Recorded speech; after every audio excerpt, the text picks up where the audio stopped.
Welcome, I'm Kerry Timchuk, Executive Director of the Oregon Historical Society. It's my privilege to serve as your Master of Ceremonies for the brief ceremony this morning. And perhaps it's fitting that I serve as MC today because today is a truly historic day in Oregon. It was 1976, 117 years after statehood, when the late Norma Paulus, we're all thinking of Norma today, was elected Secretary of State, becoming the first woman in Oregon history to be elected to an Oregon statewide office. 2 years later, Mary Wendy Roberts became the first woman elected to serve as what was then called the Commissioner Bureau of Labor. And for the first time, women were serving simultaneously in 2 of the then 6 statewide offices. In 1991, for the first time, women would serve in 3 of the statewide offices, with Barbara Roberts serving as governor, Mary Wendy Roberts serving as labor commissioner, and Norma Paulus, then as state superintendent of public instruction. Women serving in 3 of Oregon's statewide offices has been achieved on several occasions since 1991. But today, with the swearing in of Bev Clarno as Oregon Secretary of State, and in the presence of Governor Kate Brown, Attorney General Ellen Rosenblum, and Commissioner of Labor and Industries Val Hoyle, for the first time in Oregon history, 4 of the now 5 statewide offices will be filled by women.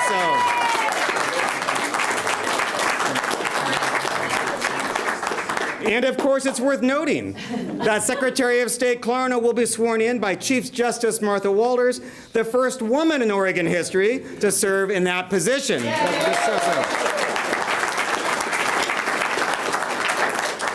And joining us also, as I call him now, last man standing, Tobias Reed, the state treasurer over here. So before we go on, let me also say that I know I speak for everyone in the room today in saying that our thoughts and prayers are with the Richardson family and will remain so.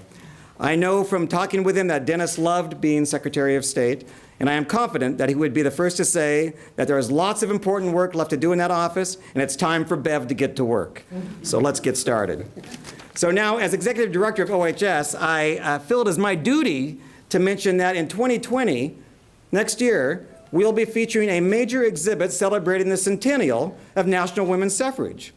And I would be guilty of malpractice in this room if I didn't ask Governor Brown, Secretary of State Clarno, Attorney General Rosenblum, Commissioner Hoyle, Chief Justice Walters to serve as co-honorary chairs of that exhibit. Yes, so do I see? Yes. Well, that was easy. Given all the history being made today, I brought from our OHS archives a special witness for today's ceremony. I thought it would be fitting. It is a handwritten letter to Abigail Scott Duniway, who, of course, was Oregon's leading women's rights advocate for nearly 50 years. After she moved to Oregon, an Oregon pioneer in the 1850s, she spent the next half-century fighting to give women the right to own property, fighting time and time again to give women the right to vote. 5 times it went to the ballot, 5 times men voted it down. And finally, in 1912, women got the right to vote in Oregon. And this letter, if Governor, you want to hold it, was written in 1885 to Abigail from Susan B. Anthony. And in the letter, she thanks Abigail for hospitality shown to her during a recent visit to Oregon. She concludes the letter by writing, quote, "I trust you will always report every work and word of women." I can't help but think that somewhere today, Abigail Scott Duniway is reporting to Susan B. Anthony the exciting news about the history being made in Oregon today. So Abigail and Susan are here, somehow here with us. So being part of history is nothing new for Bev Clarno. She was, of course, the first woman to be elected to the Oregon legislature from a district east of the Cascades. She was the first Republican woman to serve as Speaker of the House.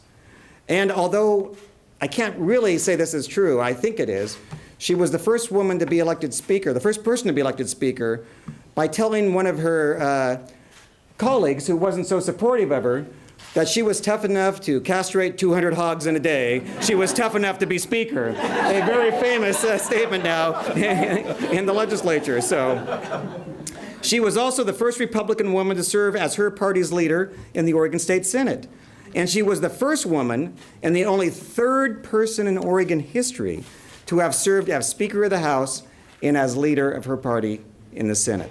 The only other two were former Congressman Bob Smith, who served as Speaker and Republican Senate Leader, and John Whitaker, over there in that picture, and Governor, I'm telling you something new here, who was the first governor of the state of Oregon. And Governor Brown, in case you want to start planning for the future, Governor Whitaker served as Speaker of the House and President of the Senate after he was governor. Oh my God. He was governor from 1858, 9 to 62, Speaker of the House in 1868, and President of the Senate in 1876 and 1878. So you have something to look forward to. So, My husband would kill me. And Secretary Clarno, in case you want a challenge, you might like to know that the first person to serve as Oregon Secretary of State was Lucian Heath, who somehow found the time, while serving as Secretary of State, to get elected and serve as mayor of Salem at the same time. So, care to make an announcement today? No. Since Lucian Heath, 21 men, and 4 women have served as Oregon Secretary of State, with some of them being notable names like Mark Hatfield, Tom McCall, Norma Paulus, Barbara Roberts, and of course, Kate Brown. And now join me in welcoming the 24th Secretary of State of Oregon and the 38th Governor of Oregon, the Honorable Kate Brown. So.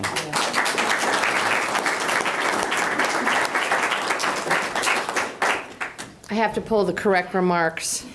I am so delighted to be here this morning with all of you for the swearing in of Bev Clarno as our new Secretary of State. I had the incredible honor of working with Secretary Clarno when we were both serving in the Oregon legislature. As Carrie mentioned, Bev was the first Republican female Speaker of the House at the time, and then went on to become the Senate Republican leader. But as everyone who knows her can testify, you know immediately that she is a force to be reckoned with. She is a true trailblazer. Her demeanor is as steady as her wit is sharp.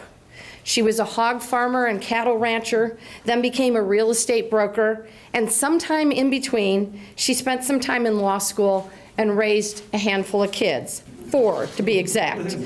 All of these experiences made her well suited to serve in Salem. Sometimes it takes some wrangling and negotiating to get the job done in the state capitol, and she did. She was re-elected to the State House 3 times, serving as Speaker from 1995 to 1997.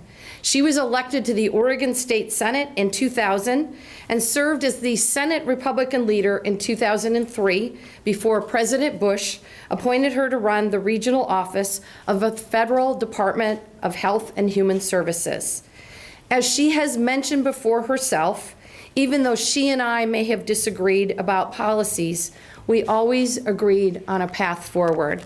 And I have to say, we spent many days negotiating the Memorandum of Understanding when we had an equally shared legislature in the state Senate.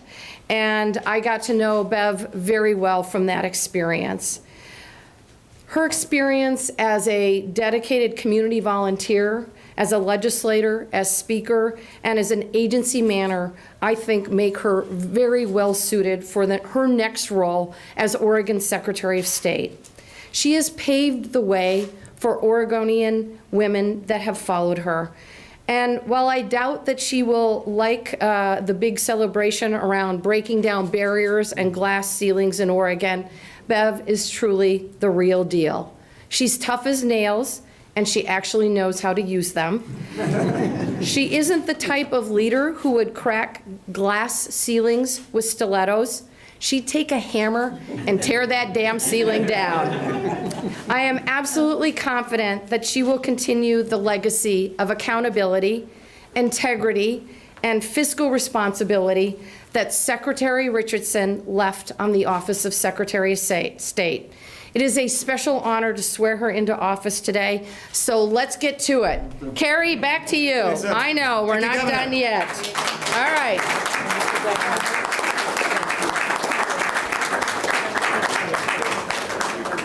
And now, Secretary Clarno, if you want to go in there, and Chief Justice Walters, and if we could get the family around Bev, so we'll have this oath of office. You know what, I'm gonna move out of this photo. You guys move out. Move out over here. Everybody move up, move up, move up, move up. Sure, go ahead.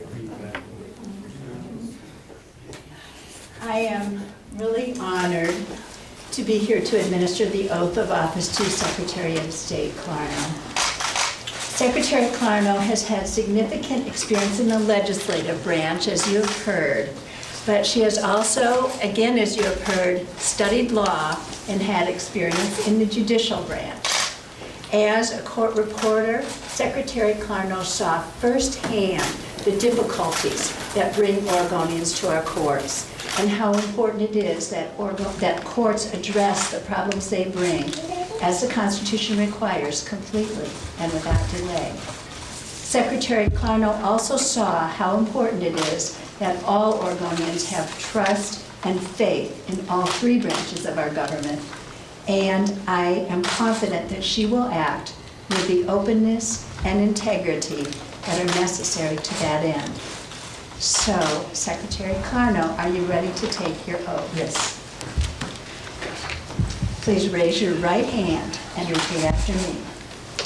I, Beverly Ann Clarno, I, Beverly Ann Clarno, do solemnly swear do solemnly swear that I will support the Constitution that I will support the Constitution of the United States of the United States and of the state of Oregon, and of the state of Oregon, and that I will faithfully discharge and I will faithfully discharge the duties of Secretary of State the duties of Secretary of State for the state of Oregon for the state of Oregon according to the best of my ability. according to the very best of my ability.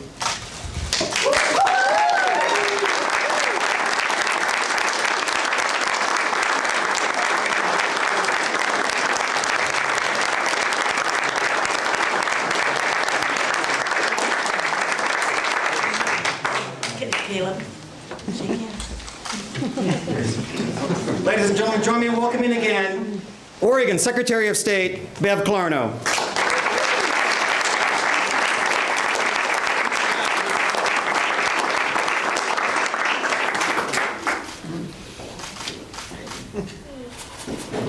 That's right, I have to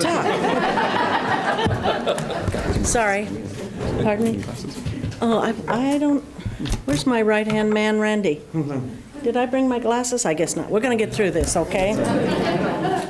I wouldn't be standing here today without the support of two people. First, of course, is Governor Brown. Where did she go? There you are. I thought you'd left. Remember when we met a while back and you said, in the Senate, you left me? Remember when I was? No, I thought you just. I've forgotten that you left me then, but you're not going to leave me now. No, I won't, but I didn't want you to leave either. First, of course, is Governor Brown. And Governor, I am honored by the confidence you have placed in me today by appointing me to serve as Secretary of State. The governor and I, as she said, have known each other for 2 decades. We worked so closely on a daily basis during the 2003 session, when we were the Senate Republican and Senate Democrat leaders, tied 15-15. As leaders, we knew that we could disagree on many issues, but we also knew that if we were to succeed doing the people's business, we had to develop a relationship built on respect, honesty, and trust. That's exactly what we did, and I know, while in the years to come, we may not always see eye to eye on every issue, but we will continue to trust and respect one another. The second person whose support was essential in my return to public service is my husband, Ray. As anyone who has held elective office well knows, the political world is not family friendly. The hours are long and the pressures are great. And when I first discussed this idea with Ray of beginning on this path that led to my appointment, he had every right to ask me if I'd lost my mind. After all, he cheerfully and patiently put up with my years of service in the Oregon House, the Oregon Senate, and the Bush administration. We have a wonderful home in Redmond and a life filled with family, friends, and community. And the family's stretching quite a ways here. But instead of discouraging me, Ray said I was the perfect candidate to fill this position and that it was my duty to go forward and try. The next 21 months will not be what we had imagined a few weeks ago. A few trips have been canceled, but I know these will be busy times, challenging and fulfilling ones. And the fact that I will be able to count on Ray's love, support, and counsel means more than I can say. The remainder of my remarks this afternoon will be brief. I have long told political candidates seeking my advice the best way you can campaign and to serve is to listen more and talk less. And that is what I intend to do in the days ahead. Listen.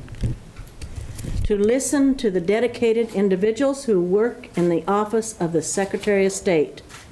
And I think I shook hands of 200 people yesterday, and I'm telling you they're wonderful, dedicated people. To listen to state legislators is what I intend to do, and I have been honored by the expression and support I've received from many legislators since my appointment. To listen to Oregon's 36 county clerks. Is Nancy Blankenship here? Hi, Nancy. Well, yeah, you're kind of hiding out back there. But Nancy's my Deschutes County clerk, and all the other clerks in our county I intend to listen to and understand the election process better. And above all, to listen to citizens in every corner of the state. My goal in listening is to ensure that the Secretary of State's office is fulfilling its responsibilities in a professional and non-partisan manner, and that the tax dollars that fund our office are spent in the most cost-effective way possible. The two most known rules of the Secretary of State are, of course, to serve as Oregon's Chief Elections Officer and to serve as the Auditor of Public Accounts.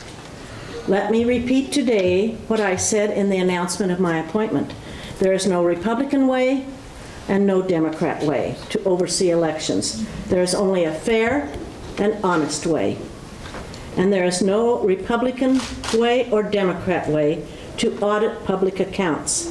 There is only a fair, thorough, and honest way. It will be my duty to serve with Governor Brown and Treasurer Reed on the State Land Board.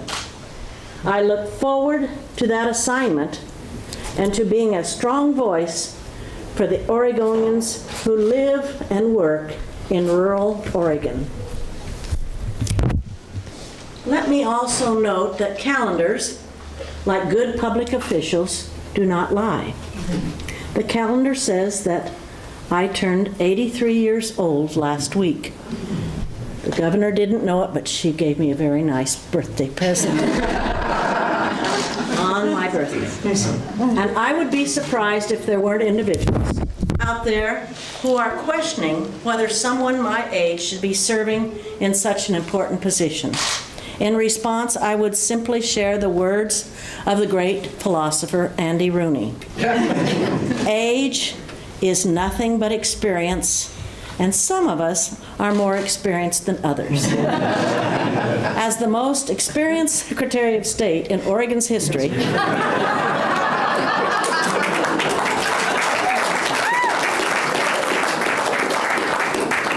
I look forward to proving that ageism belongs in the same dustbin as sexism and racism. In closing, I can't help but think back to my first visit to the Oregon Capitol as a schoolgirl in the 8th grade.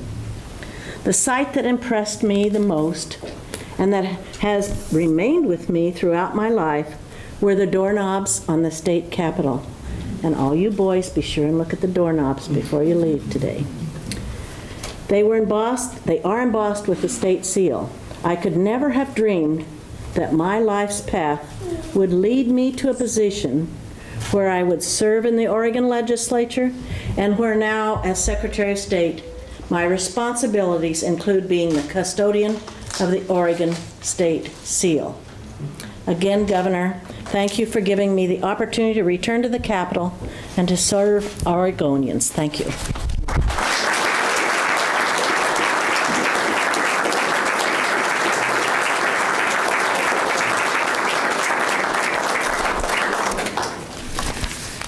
So, a little bit more left here. During her years in the House and Senate, Bev earned a reputation, as you've heard, as someone who was unafraid to reach across the aisle and to work in a bipartisan manner.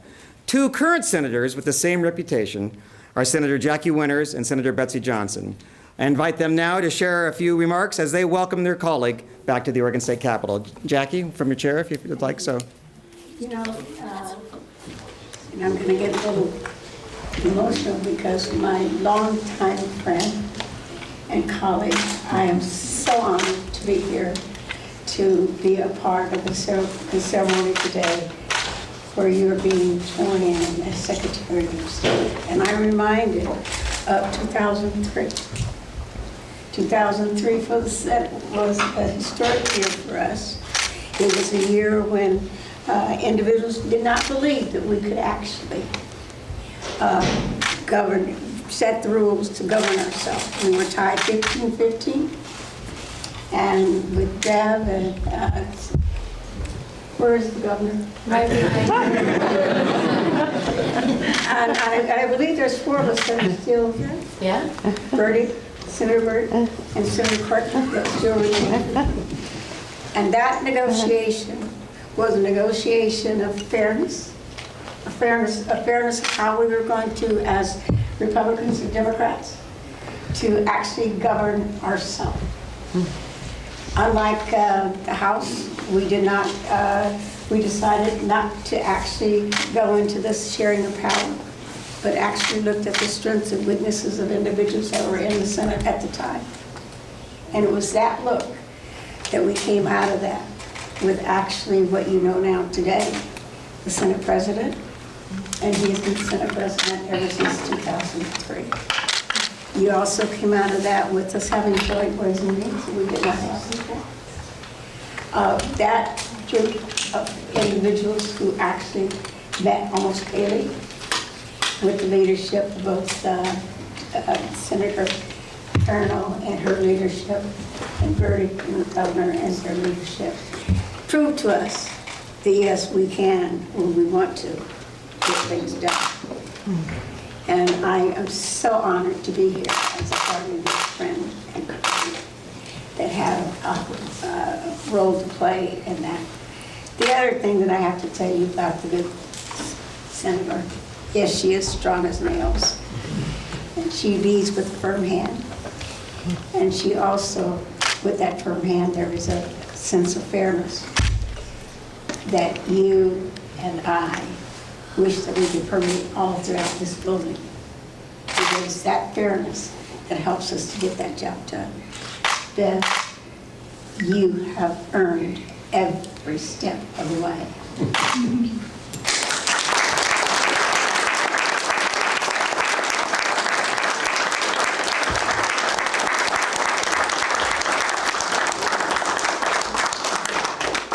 And Senator Johnson, I believe that then Representative Clarno represented your mother in the legislature for a good period of time. So. Father, yes. And was very good friends with my dear sweet mother. A few years ago, Madam Secretary, Bev's fine. Bev's fine. asked me to write a blurb for the book cover of her coming memoir, From Pigs to Politics. It was tough. I kept thinking about the alarming similarities between the current political environment and carrying pig slop. And now here we are in the midst of a very tough legislative session. There is no time to waste, and Bev isn't. Bev Clarno has always been a woman of many surprises. She has always followed her own path and never looked for somebody else's leadership to smooth the way for her.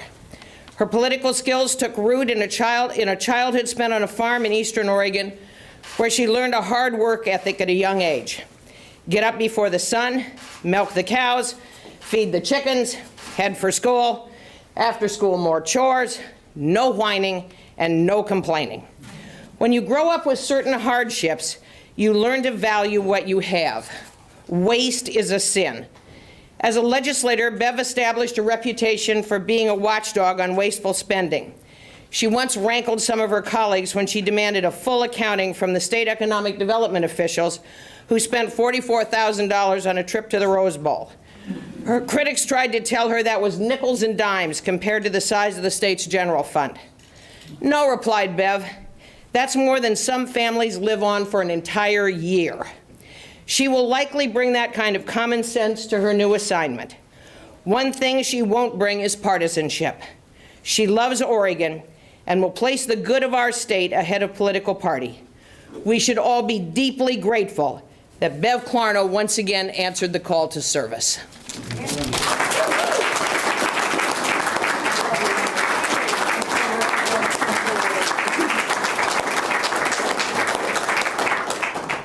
Well, that completes today's ceremony. I know the Clarno family will return to the Secretary of State's office for a little reception. And I know that some in the press have been asking me, and I would like to arrange a little photo, the historic photo op. So if we have Governor Brown and, sorry, Tobias, if Elvin and Val and Bev can come up here. I mean, Governor, sit in the chair. And Justice Walters. Over here. So this is a historic photo of for the first time ever, 4 women statewide elected officials and a Chief Justice, a press. Yes, Val. There you go.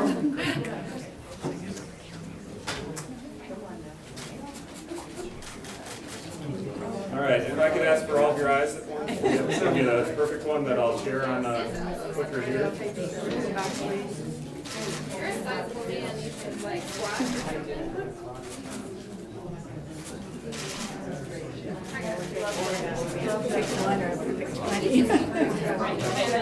right, let me do one more. Put my arm around you.